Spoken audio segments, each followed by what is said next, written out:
So today we address the topic of waste. We have so much waste in our lives. We ask for too much.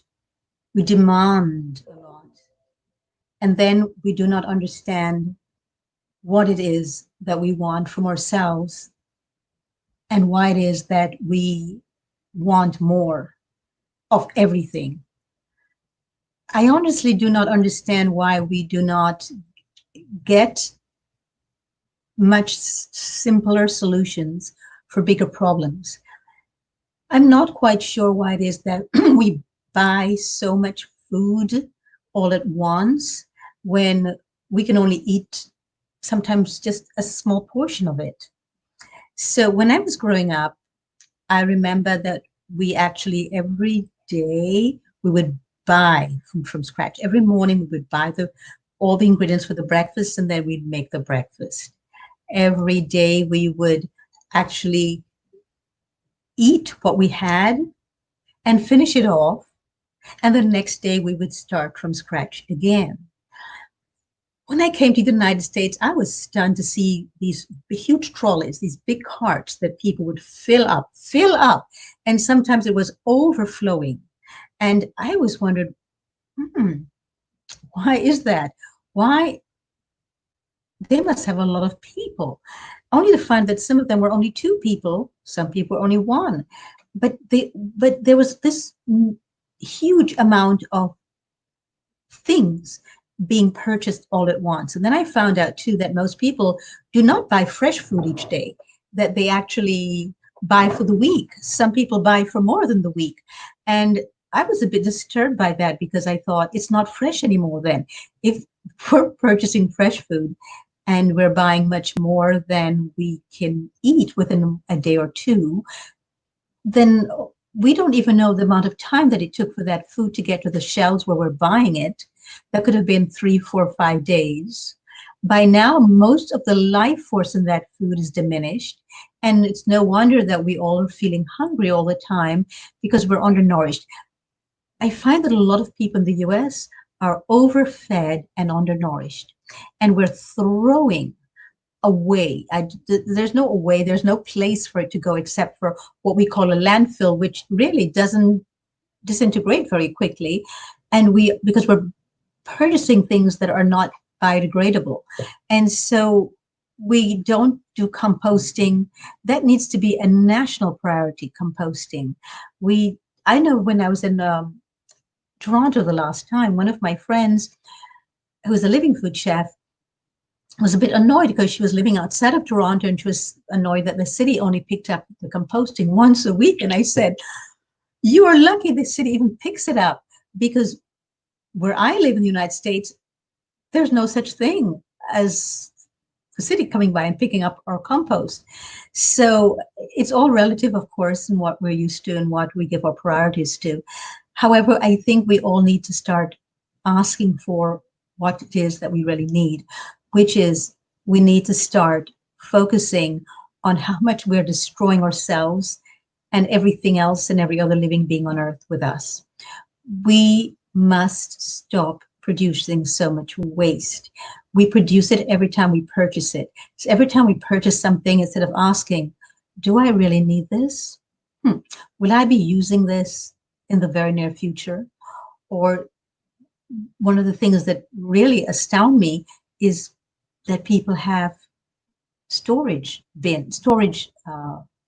places. They actually have these storage places that they rent, and they're not going anywhere. It's not like they're leaving the town or leaving the city or leaving the county and they're moving somewhere else, so they have to put their things in storage for a while. No, this is in addition to where they live, that they have storage places where they put extra stuff. But that's all it's doing. They're just taking up space. Why? When there's so many who have so little, and this could have gone to them. And we do the same thing around food. We purchase way too much. And you know what I've noticed, and I mentioned this in my first book, Celebrating Our Raw Nature, that when we grow our own food, we do not waste it. Isn't that interesting? But when we go out and we purchase 5 of something and 7 of another thing and 3 of something, and then we put it, and the fridge, we have to stuff it in order for the to hold everything in the fridge. We have to stuff it to the back of each shelf. Once we stuff it to the back and we don't see it right away, it never gets used, and it's no wonder it rots and it spoils. And then we have all the stuff that we have to again discard. And where does it go? The same place. It doesn't go anywhere else but back stay here on Earth. And it manifests as all these toxic fumes, unless they're biodegradable, of course. And this is really distressing because we have so many people who would have loved to have had that. So why not use that money that we're using to overbuy and overpurchase for people who don't have enough? Or maybe we set up food banks, and there are food banks. Why not give that money to food banks? Or if we found that we've purchased too much and we're stuffing the fridge, take it out, stop stuffing, and take it to a food bank instead. So we need to start living our lives a little simpler, a little bit more in keeping with the laws of nature, a little bit more kinder. Is it kind for us, for ourselves, kind to ourselves, to overbuy, overpurchase, and then be burdened with where to put this and where to put that? And we even buy things that are church kits that we have to clean. And so now we have all the stuff we have to clean each day that serve no purpose in our lives. One of my dearest friends, Barbara Haggerty, Mitchell Haggerty, was in Japan. And I never forget when she came back and she visited me and she said to me something that really made an enormous impact on me, which I think every time I'm purchasing something now.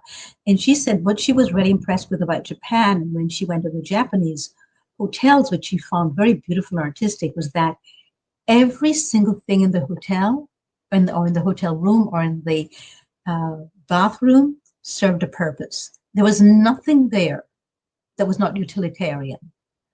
I love that. Everything serving a purpose. What is the purpose when we purchase something? We need to start asking ourselves this, but I am now, because of what she shared with me, because of her trip to Japan, I now ask, what is the purpose of this?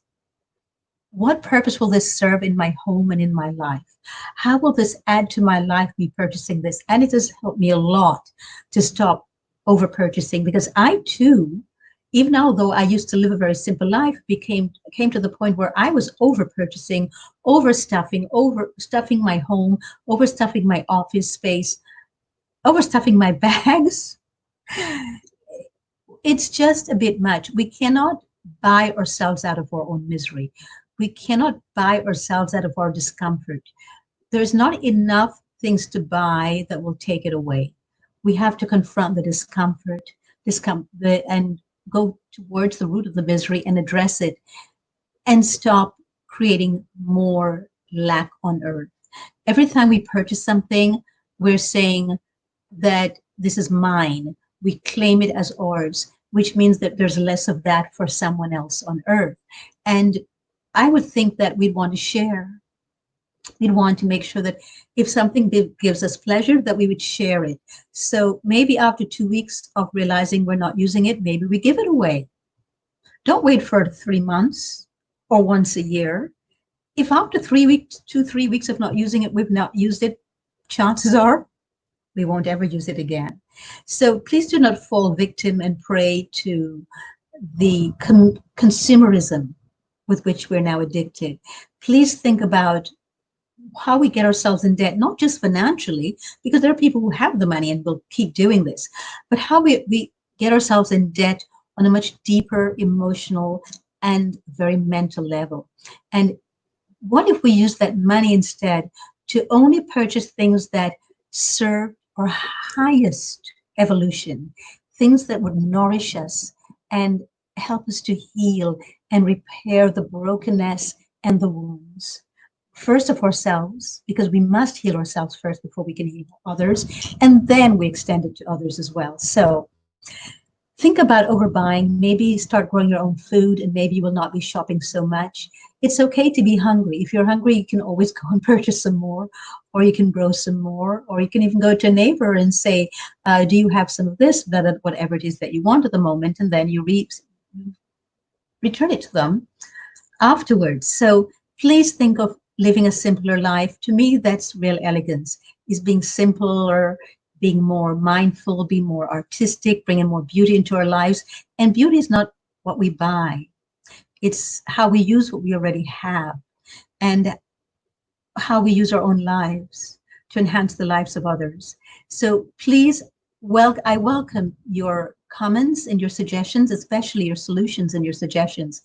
I thank you for listening and for considering this. And please, if you'd like more of this, or you'd like to add to this, or you'd like me to add to this, just press the subscribe button or the like button. Until next time, stay focused, stay simple, and be elegant.